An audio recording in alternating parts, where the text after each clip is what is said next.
Olá, pessoal. Tudo bem com vocês? Como foram de férias? Estão animados? Descansaram? Porque eu estou bem animada agora para esse segundo semestre. Nós não estamos assim numa melhor fase, mas creio que juntos a gente vai passar assim por esse momento e vamos ter aí grande sucesso nos nossos conteúdos, ok? Bom, eu gostaria de dar uma recapitulada com vocês. A gente vem aí nessa saga dos nossos conteúdos, né? Vimos o conteúdo, a geografia da indústria, o processo de industrialização dos países, né? Em cada momento, qual, né? E como industrializou. Então, a gente viu primeiro os países pioneiros no processo de industrialização, que no caso foi Reino Unido e Estados Unidos, e depois a gente viu aqueles países de industrialização tardia, que no caso foi quem? Alemanha e Japão. Agora a gente vai ver os países que tiveram ou ainda têm economia planificada, que no caso aqui a gente vai estudar a União Soviética e a China. Bom, pessoal, dando assim uma introdução, atualmente apenas Cuba, Coreia do Norte, Vietnã e Myanmar adotam a planificação da economia. O declínio desse modelo ele está ligado ao fim da União Soviética e às sanções aí impostas pelos países capitalistas, liderados logicamente pelos Estados Unidos, contra aqueles países que aderem à economia planificada. Outro motivo é o alto índice de burocratização, né?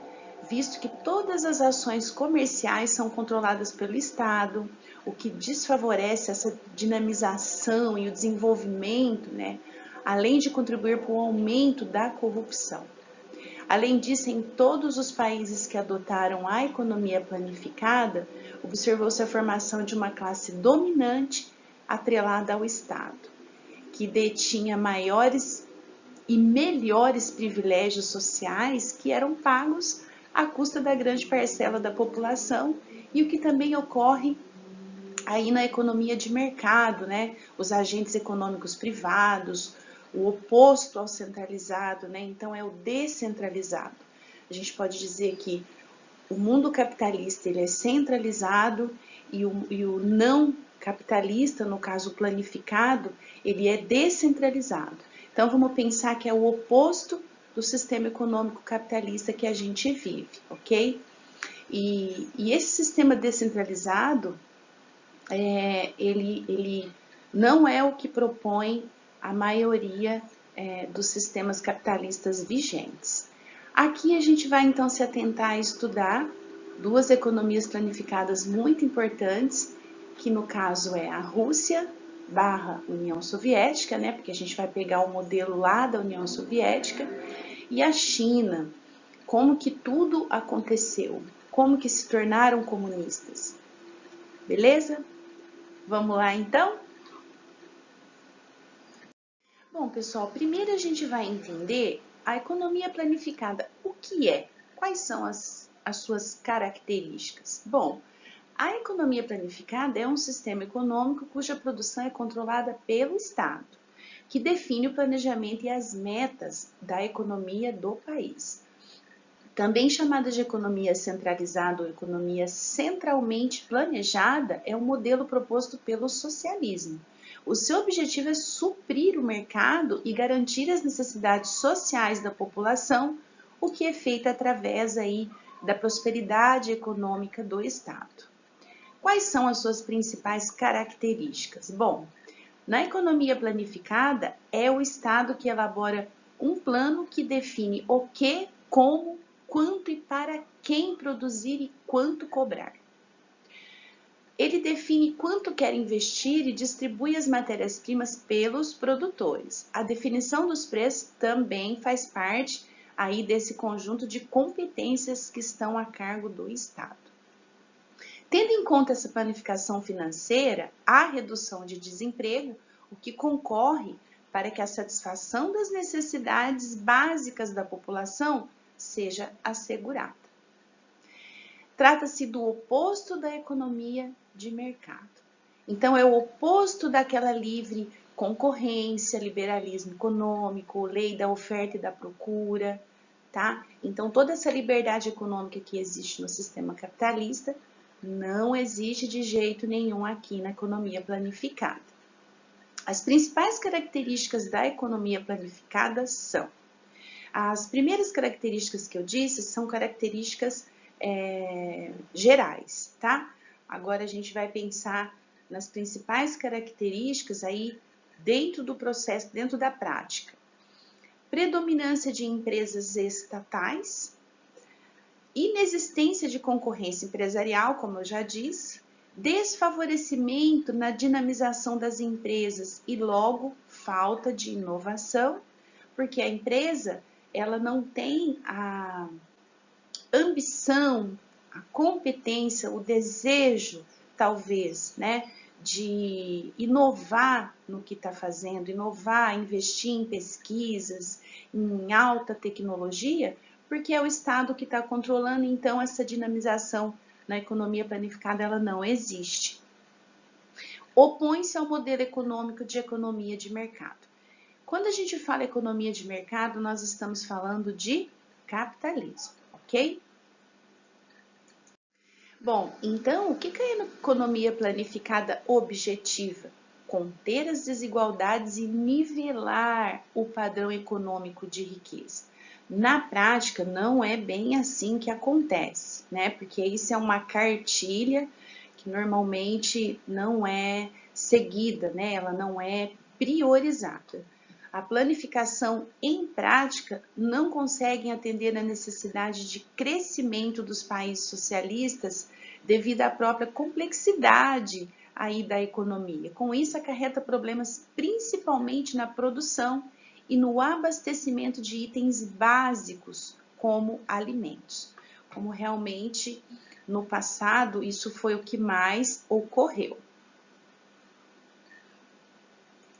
Pessoal, então eu estou fazendo todo um esboço primeiro aí para vocês entenderem que tipo de economia é essa, para depois a gente estudar propriamente aí os países propostos no livro, ok? Lembrando que socialismo é uma doutrina política e econômica que prega a coletivização dos meios de produção e de distribuição, mediante a suspensão da propriedade privada e das classes sociais, o que condiz muito com o que acontece aqui na economia planificada, tá? Bom, primeiro vamos entender, eu vou falar agora de planos quinquenais, eu gostaria que vocês entendessem o seguinte: foram um instrumento de planificação econômica implantado por Stalin na União Soviética, com o objetivo de estabelecer prioridades para a produção industrial e agrícola do país para período de 5 anos. Então, assim, visando tornar a União Soviética autossuficiente, nele se determinavam aí as metas, né, por setor econômico, do que seria investido e a do que seria produzido. Considerava-se, então, um crime contra o Estado o não cumprimento das metas de produção estabelecidas. Ai de quem não obedecessem aí a esse plano quinquenal. Bom, é um sistema, então, no qual o Estado toma as decisões econômicas por meio de um planejamento, no caso aí é o plano quinquenal, né, de 5 em 5 anos, e este planejamento ele é feito por um órgão específico que vai determinar os objetivos e metas de produção, levando em consideração a disponibilidade de recursos e a capacidade produtiva. Este órgão também é responsável por controlar o preço dos bens de consumo, que é tudo que você compra, e salários, que é tudo que você ganha, e diretamente está relacionado aí com o seu poder de compra. A planificação deve atender necessidades específicas da sociedade e, com isso, o Estado pode intervir na expansão ou na redução de determinados setores da economia. Então, o Estado vai verificar o que a sociedade precisa e foca somente na produção daquilo. A planificação somente ocorre em países de regime socialista, pois só pode ser aplicada quando todos os meios de produção são estatais. E relembrei aí com vocês o conceito de socialismo. Não existe mercado de capital, não existe mercado de trabalho, porque o plano leva em conta o número de emprego e trabalhadores disponíveis. Falando mais um pouquinho aí desses planos quinquenais, porque é um dado muito importante para esse período. O primeiro plano quinquenal, então, foi criado na União Soviética lá em 1928 e tinha por finalidade definir as metas de produção para todos os ramos da economia. Na União Soviética, os planos estatais eram chamados de planos quinquenais.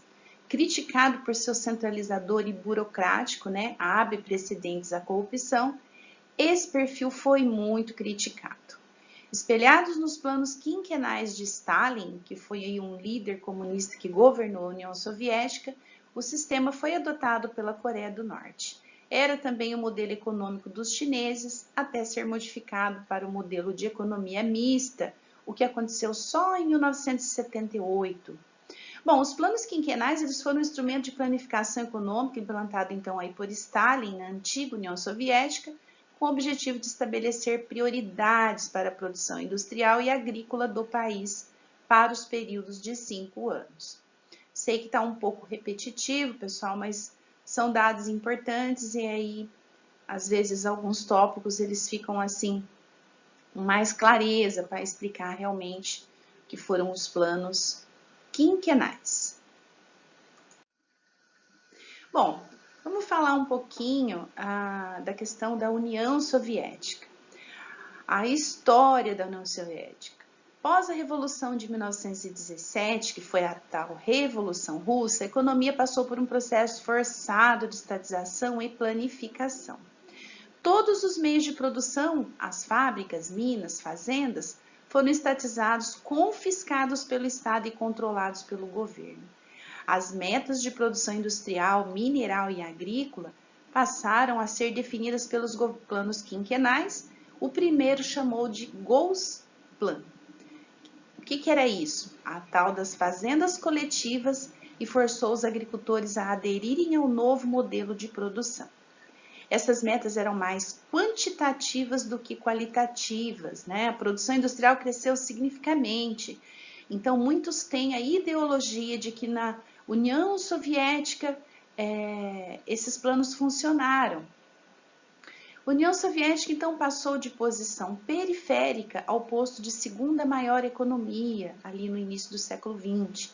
A economia planificada soviética foi bem sucedida no período em que o mundo se organizou, na segunda Revolução Industrial, onde havia muita tecnologia e produtividade, igualdade com os Estados Unidos, às vezes até à frente ali na corrida espacial, Altos investimentos em infraestrutura em todos os setores industriais e reconstrução das fábricas que haviam sido destruídas pela guerra.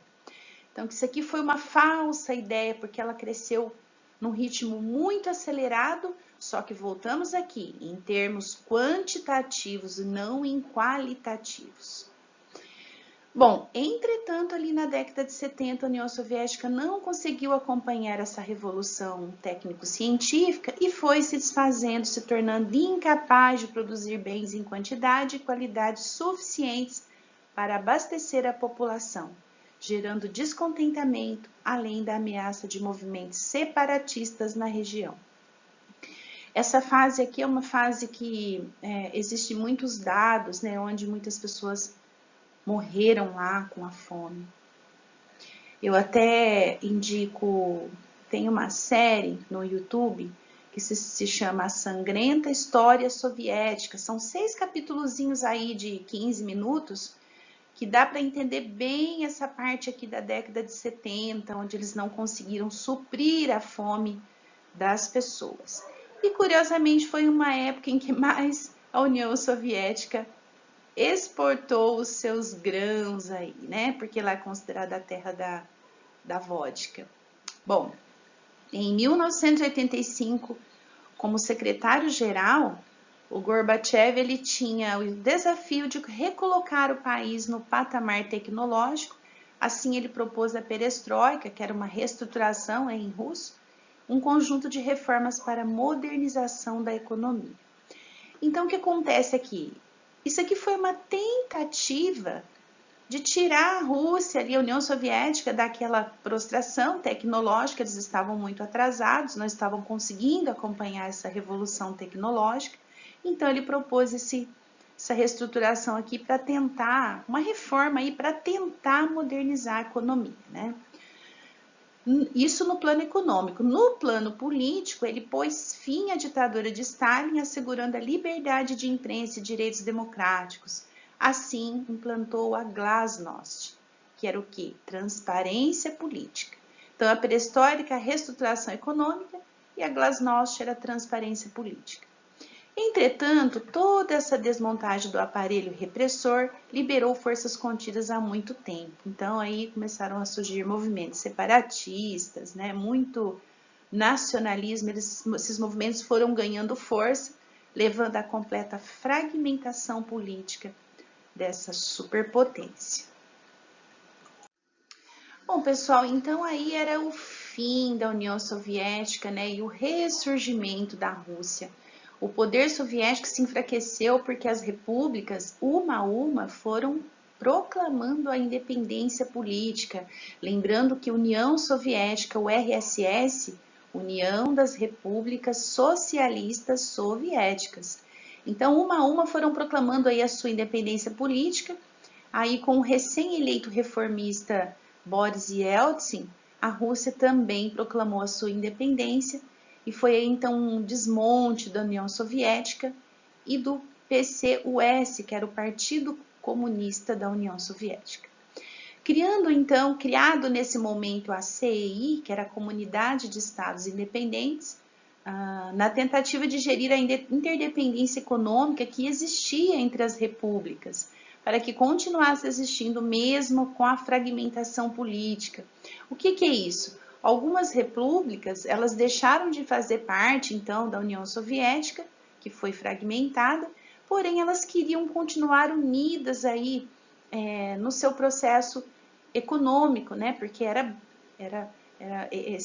se continuasse existindo, seria melhor economicamente. Então, foi composto essa comunidade dos estados independentes.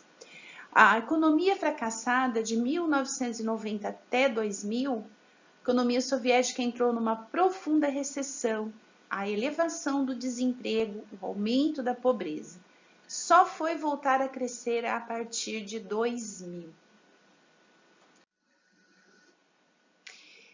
Aqui só para ressaltar, né, a questão da indústria russa, os imensos recursos naturais. Tem um mapa aí na página 190 e 191, com todo essa riqueza mineral aí da Rússia, né?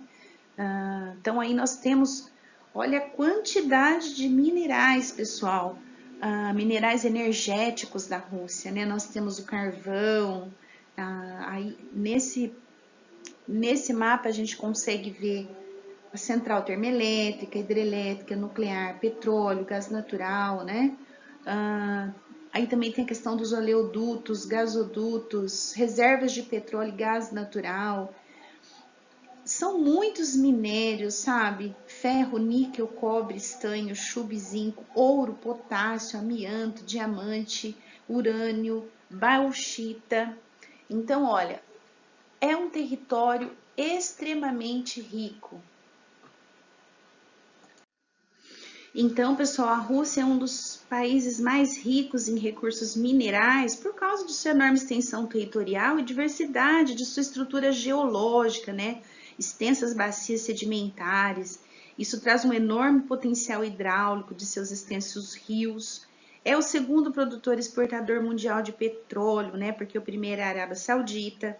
Possui as maiores reservas e é o segundo produtor exportador de gás natural do planeta. A Rússia também é um importante produtor de carvão mineral, é o sexto produtor mundial. É também grande produtor de urânio, enriquecido tanto para ser assim, usado em objetivos bélicos, né? Nos mísseis balísticos, todo o seu arsenal ali nuclear, quanto para fins pacíficos na movimentação de reatores de usinas termonucleares, produzem energia elétrica. O país é grande produtor de eletricidade, é o quinto do mundo. O país também dispõe de grandes reservas de minérios metálicos, com destaque para o ferro e não metálicos extraídos nos escudos cristalinos dos grandes montes Urais, que é uma região muito importante da Rússia. Os montes Urais, eles estão aqui nessa grande faixa aqui que vocês estão vendo. E tem também aí os montes Urais, nesse mapa da página 191 para vocês visualizarem melhor. Bom, pessoal, a riqueza então desse subsolo russo, especialmente o petróleo, tem sido um fator fundamental para a recuperação da produção industrial, mas seu grande mercado interno de consumo também é muito importante. E vamos se atentar aí também que grandes setores não eram priorizados durante a vigência do controle estatal da economia. O grande parque industrial, né, da Rússia, o parque industrial se concentra, como vocês estão vendo aí, na região dos Montes Urais e a de Moscou. Na proximidade desses Montes Urais, há uma predominância de indústrias de bens intermediários, né, como as siderúrgicas, devido à disponibilidade de muito minério de ferro e carvão mineral. Então, em torno da capital Moscou, predomina indústrias de bens de consumo e de capital por causa de porque aí tem um amplo mercado consumidor, né? Boa infraestrutura de transporte, telecomunicações, enfim. E aí, pessoal, com o fim do socialismo, além de instauraram então esse grande processo de modernização da economia. Depois de um período de muita crise, houve sim a retomada do crescimento econômico e um processo que surgiu aí grandes corporações russas de capital mais aberto, né, com ações cotadas na Bolsa de Valores de Moscou. Então, logicamente que nesse crescimento as coisas começaram sim a melhorar muito. Então, é o caso da Gazprom, que é a principal produtora de gás natural do planeta, maior empresa russa, está aí entre as 500 maiores, né, na revista Fortune. Então, lá existem 3 empresas responsáveis por extrair petróleo e gás natural, diversos lugares ali do território. E o petróleo e o gás, então, são as duas das maiores riquezas naturais do país. E tanto a Gazprom, né, também existe uma petrolífera chamada Yukos, que chegou a ser a maior empresa privada russa.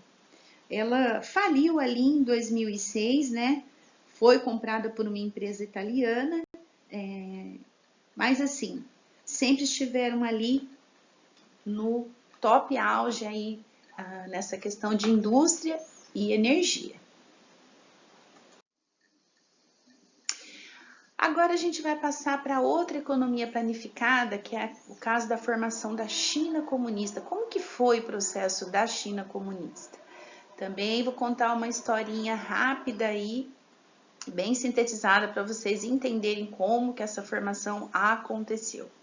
Depois de 22 anos de guerra civil, em outubro de 1949, foi proclamada ali a República Popular da China e o país foi unificado sob o controle de comunistas comandados por Mao Tse-tung, secretário-geral do Partido Comunista Chinês, PCC. Foi aí que nasceu, então, a China comunista.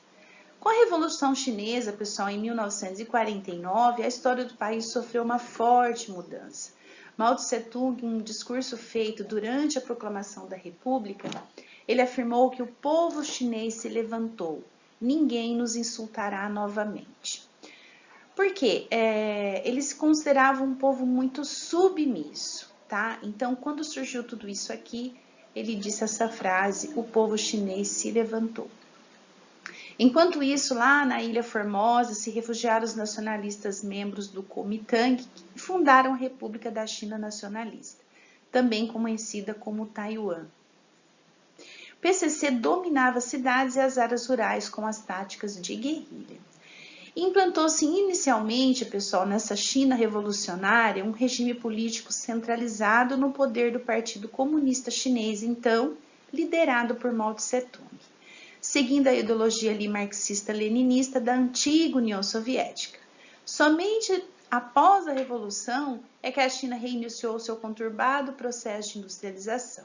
O novo governo adotou medidas drásticas, como a nacionalização das indústrias e a reforma agrária, para enfrentar aí as dificuldades econômicas que ressurgiram com a Guerra da Coreia em 1950. Em 1955 foram organizadas 1 milhão de cooperativas no campo, acelerando assim a coletivização da agricultura. Bom, com essas reformas socialistas, né, na produção industrial, logicamente que cresceu aí 400%, que não aconteceu com os salários, que só aumentaram 52%. Então, com as primeiras ameaças do socialismo ao governo do Partido Comunista, Mao Tse-tung proclamou aí uma liberalização interna, permitindo diferentes pensamentos políticos no país. Com as críticas ao seu governo crescendo, houve uma forte reação por parte deste, com uma campanha assim, antidireitista, que levou milhares de pessoas à prisão. Foi bem violento aqui, né, essa parte da transformação da China pelo Mao Tse-tung. Bom, continuando, em agosto de 57, esse Partido Comunista Chinês implantou então um programa que se chamou Grande Salto para Frente, que visava deslocar subsídios econômicos para a agricultura, confirmando o predomínio da base camponesa do socialismo chinês. A população se mobilizou, tendo a participação de intelectuais e estudantes que foram trabalhar no campo. Um crescimento aí na produção rural, né, de 65%, juntamente com muitas dificuldades que os obrigaram a mudar de rumo, foi um desastre econômico e social provocado pelo Grande Salto para Frente, que gerou conflitos internos contra o PCC, abrindo caminho para a perda de poder de Mao Tse-tung. Durante algum tempo, o Estado chinês ele ficou nas mãos de um vice-presidente, né, do primeiro-ministro, e de um dirigente partidário, mas estes tentaram reavivar alguns princípios do sistema capitalista, como, por exemplo, recompensas por esforço de trabalho.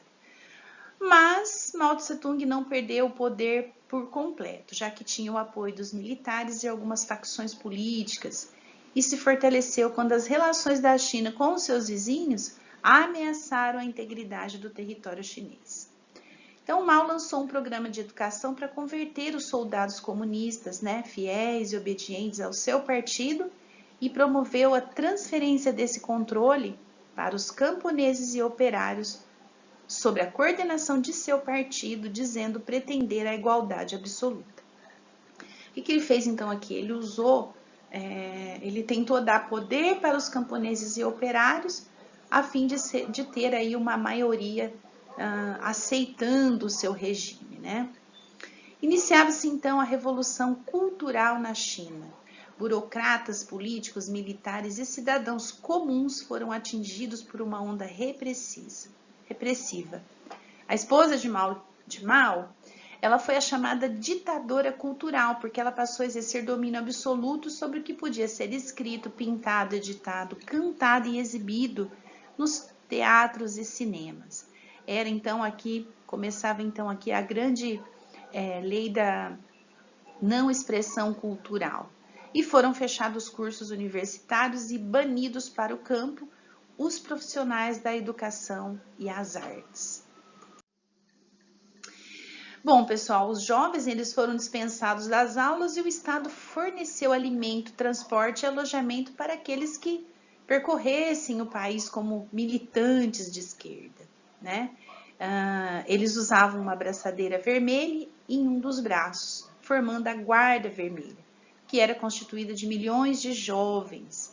Sua base doutrinária era o Livro Vermelho de Mao Tse-tung. Bom, o objetivo da Guarda Vermelha era coagir e repreender esses direitistas burgueses, burocratas e todos que adotassem os moldes ocidentais de comportamentos, chegando até a castigá-los por resistirem a essa doutrinização socialista comunista. A Guarda Vermelha ela cometeu muitas atrocidades e espalhou terror pela China. Conflitos foram ocasionados em grande proporção envolvendo a população e os militantes dessa Guarda Vermelha. Nos anos 1970, essa desordem provocada pela Guarda Vermelha trouxe problemas políticos para Mao, que foi criticado devido ao caos sociopolítico que acontecia ali no país. Mao ordenou, portanto, então o desmonte da Guarda Vermelha e a dispersão dos 18 milhões de jovens militantes da mesma. 18 milhões de jovens, era uma guarda bem aí, os jovens estudantes nessa época, eles tiveram que ser adeptos ao Mao, né? Aos poucos foi então reconhecendo a necessidade do Estado chinês de contar com cientistas, técnicos especializados, administradores, educadores, os quais estavam exilados. Então ele exilou esse povo para o campo e depois ele reconheceu a necessidade dessas pessoas aí para retomar o seu processo de governo. Então a Revolução Cultural terminou em 76, ano em que Mao Tse-tung morreu aos 92 anos. Com a sua morte ali, a facção de direita foi se restabelecendo e os esquerdistas foram abolidos da política chinesa. Então aqui, pessoal, ó, Mao Tse-tung ele foi idolatrado como um deus pela juventude chinesa, denominados aí os, então, Guarda Vermelha. Essa ideia de sistema socialista, comunista na China fazem parte do passado. Então, com a visão no mercado mundial, com um futuro brilhante pela frente, a China, sendo o país mais populoso do mundo e também com a mão de obra contratada mais barata, partiu para se capitalizar, investir e conquistar o mercado mundial, como a gente sabe que conquistou, né, pessoal? Então, a China, ela apostou na força do seu povo e na necessidade de investir nas novas tecnologias e deu certo. Assim nasceu essa grande transformação da certeza de uma China capitalista. Hoje é o país mais desenvolvido tecnologicamente do mundo, inclusive frente aos Estados Unidos. O comunismo tem suas regras principais bem claras e definidas. O líder é o dono de toda a máquina do Estado, tudo pertence a ele, só a ele. Ele que domina, dita as normas e escraviza a população, que fica aí indefesas, sempre pobres diante das misérias de vida que são impostas pelo sistema. Com certeza a China é um país capitalista hoje em dia. Aqui nós temos uma geração de valor da indústria chinesa, né? Em uma escala percentual, a troca dos produtos de baixa tecnologia por itens de alto valor agregado aí no total da produção chinesa entre 92 e 2005. Então, olha, a gente pode verificar o quê? O azul 1992 e o vermelho 2005. Então, onde mais cresceu? Eletrônicos de baixo valor agregado. Olha, esse aqui foi o que mais cresceu. Certo? É uma tabela só para vocês verem aí a geração de valor da indústria chinesa. Então tá aí o grande parque industrial, a economia que mais cresce no mundo e suas contradições. Então, há 40 e poucos anos atrás, né, tiveram aí as reformas de Deng Xiaoping, que foi o responsável aí por todo o renascimento da China como potência. Na década de 2000, a China entrou na Organização Mundial do Comércio e abriu ainda mais seu mercado. Nesse período nasceram quase todas as empresas do país que atuam na internet. Os empreendedores dessa época eles tinham mais influência estrangeira, com um espelho aí das empresas ocidentais, com olhos mais voltados para o mercado externo. A maioria dos negócios de êxito na China, ali no fim dos anos 2000, 2010, está voltada para o potencial da internet, e em especial da internet móvel. Ao longo desse desenvolvimento da economia chinesa, sobre ali um grande comando central, com abertura para o empreendedorismo individual, os capitalistas passaram a ser bem recebidos, logicamente, se quisessem se tornar comunistas. Então, a China camponesa passou a praticar a via americana, entendendo o pequeno camponês como um potencial granjeiro e futuro empresário. Então, hoje, 70% dos empresários privados têm origem camponesa. Uma das características centrais da economia chinesa é o forte controle sobre o seu câmbio. A manipulação do valor ali da sua moeda deu à China a capacidade de direcionar o crescimento da sua indústria ao longo das últimas décadas. Então, essa política do Deng criou uma política de repatriamento dos imigrantes chineses, né, que haviam saído do país e criando aí uma nova elite econômica e intelectual, que vai germinando então aí as lideranças que fundaram algumas das gigantes da internet chinesa aqui do nosso século 21. Pessoal, então é isso. Quero deixar para vocês aqui as tarefas da semana. Quero que vocês deem uma boa leitura nesse capítulo todo, ele é muito importante. Usem aí os tópicos dos slides, tá? Que tá na videoaula. E eu quero pedir para vocês fazerem então aí um relatório de todo esse capítulo, que pode ser feito de 3 formas. Um texto digitado em um arquivo do Word com título, subtítulo, bem sintetizado, pode ser ilustrado e bem organizado. Pode ser feito como um mapa mental, tópicos centrais, se vocês colocariam economia planificada, faz um da Rússia, União Soviética / Rússia, e o outro da China, seriam 2 mapas mentais, ou pode fazer também, como eu tenho sugerido bastante, um pequeno vídeo explicando o que você entendeu sobre o tema com os principais fatos, e enviar aí para o meu e-mail como vocês vêm fazendo. Os 3 eu acho que são formas legais, tá? É que assim, o relatório é uma coisa que vocês podem fazer como um roteiro de estudos. A partir desse relatório, que não é resumo, tá, pessoal? O resumo, logicamente que o resumo, ele é importante porque você vai pegar o quê? Você tem que conseguir pegar a ideia central. Não é encurtar o assunto, é tentar sintetizar a ideia central, certo? O mapa mental eu acho top, porque você consegue, numa folha de sulfite ou mesmo na folha do caderno, você coloca o tema central e vai elencando aí tudo que compõe aquele assunto. Também eu acho muito legal.